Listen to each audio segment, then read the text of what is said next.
இப்போ பார்த்தீங்கன்னா அந்த எக் வந்து முழுசாக இருக்கும். அப்படியே அதில் அந்த இது போட்டு மூடி வச்சோம்னா இந்த மாதிரி முழுசாக இருக்கும். இதை வந்து நீங்கள் ட்ரை பண்ணி பாருங்கள். ரொம்ப நல்லாயிருக்கும். அருமையான மெனு அது. Thank you very much once again. வணக்கம். இன்றைக்கி செந்திலோட குசின் பேஜுக்கு வந்து நீங்கள் பார்க்க போகிறது வந்து முட்டை குழம்பு.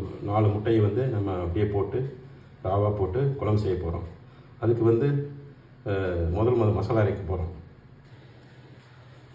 மசாலா அரைக்கிறதுக்கு தேவையான சாமான் பார்த்தீங்கன்னா கொஞ்சம் பொட்டுக்கடலை, கொஞ்சம் கசகசா போட்டுக்கலாம். அப்புறம் வந்து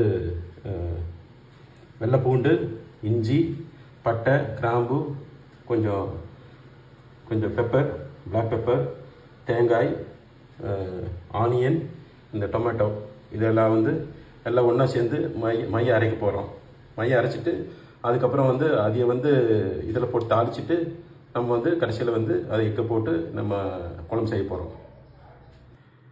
நம்ம வந்து தாளிக்கிறதுக்கு வந்து கொஞ்சம் ஒரு அரை வெங்காயம், பெரிய வெங்காயம் வந்து கட் பண்ணது தாளிச்சிட்டு, அப்புறம் அதில் வந்து நம்ம இந்த அரைச்சி வைக்கிற அந்த பேஸ்ட்டை வந்து போட்டுட்டு அதுக்கப்புறம் வந்து கொஞ்சம் சாம்பார் தூளும் சேர்த்து தான் நம்ம வந்து அந்த குழம்பு வைக்க போகிறோம். அந்த அடுத்த ப்ரொசீஜர் வந்து நான் வந்து உங்களுக்கு வந்து நான் ஃபர்தராக காட்டுறேன். இப்போ நம்ம மசாலா அரைக்கிறதுக்கு தேவையான அந்த மசாலா இன்க்ரீடியன்ட் வந்து நம்ம வந்து நல்ல மைய அரைச்சி வச்சுக்கிறோம்.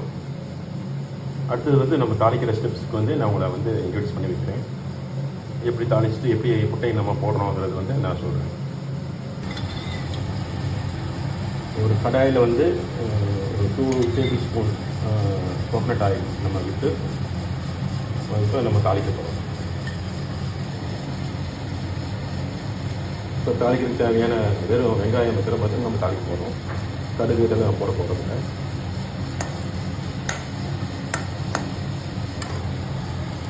இது கூட நம்ம கொஞ்சம் மஞ்சள் தூள் சேர்த்துட்டா கொஞ்சம் நல்லாயிருக்கும். அந்த பச்சை வாசனைகளில் ஈஸியாக போயிடும்.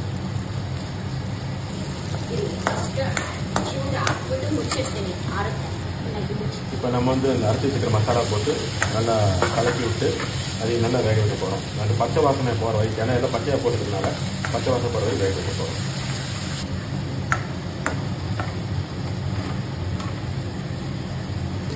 இதில் நம்ம ஹாட் வாட்டரை வந்து கொஞ்சம் மிக்ஸ் பண்ணுறோம். கொஞ்சம் அந்த குழம்பு ரொம்ப கெட்டியாக இருந்துச்சு. ஹாட் வாட்டரை வந்து மிக்ஸ் பண்ணிட்டோம்னா அந்த இதில் மசாலா நல்லா வெந்துடும். இது போட்டு மிக்ஸ் பண்ணிக்கிறோம். இது கூட நம்ம இப்போ அது சால்ட் போடுறோம். நம்ம இப்போ சால்ட் போட்டுக்கிறோம். சால்ட் அளவாக போட்டுக்காங்க. கடைசியில் கூட செக் பண்ணி பார்த்துக்கலாம்.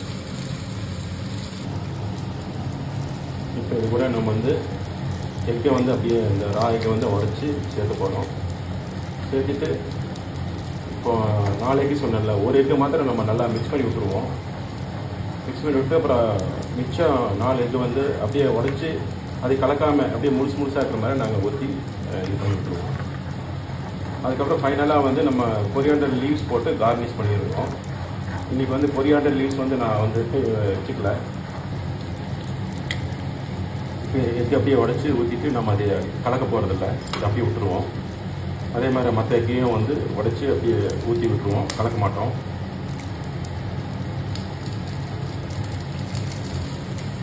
இப்போ வந்து நம்ம எக்கெல்லாம் உடச்சி ஊற்றியாச்சு. இப்போ வந்து ஒன்று என்ன பண்ண போகிறோன்னா, இது கொஞ்சம் அந்த எக்கெல்லாம் கொஞ்சம் கெட்டியாக ஆயிரும். அந்த மஞ்சக்கரு வெள்ளைக்கருவில் கெட்டியாகி முழு எக்காக இருக்கும் இந்த சூட்டில். அதுக்கப்புறம் வந்து நம்ம கொரியாண்டர் லீவ்ஸ் போட்டு கார்னிஷ் பண்ண போகிறோம். என்னோடய பேஜ் வந்து பார்த்து இந்த எக்கு கறி பார்த்ததுக்கு ரொம்ப நன்றி. நீங்கள் வந்து வீட்டில் ட்ரை பண்ணி பாருங்கள். உங்கள் ஃப்ரெண்ட்ஸுக்கு ஷேர் பண்ணுங்கள். என்னோடய சேனலை சப்ஸ்கிரைப் பண்ணுங்கள், லைக் பண்ணுங்கள்.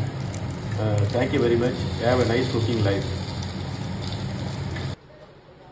இப்போ பார்த்தீங்கன்னா இந்த முட்டை வந்து முழுசாக நல்லா வெந்து முழுசாக இருக்குது. இப்போ நம்ம வந்து கொரியாண்டர் லீவ்ஸ் போட்டு கார்னிஷ் பண்ணி இந்த ஃபைனலாக வந்து இந்த மெனு வந்து முடிக்க போகிறோம். மிக்க நன்றி. Once again thanks for coming to my channel. Please share with friends. Enjoy cooking. Like and comment போடுங்க. என்னோடய சேனல் சப்ஸ்கிரைப் பண்ணுங்கள். மிக்க நன்றி.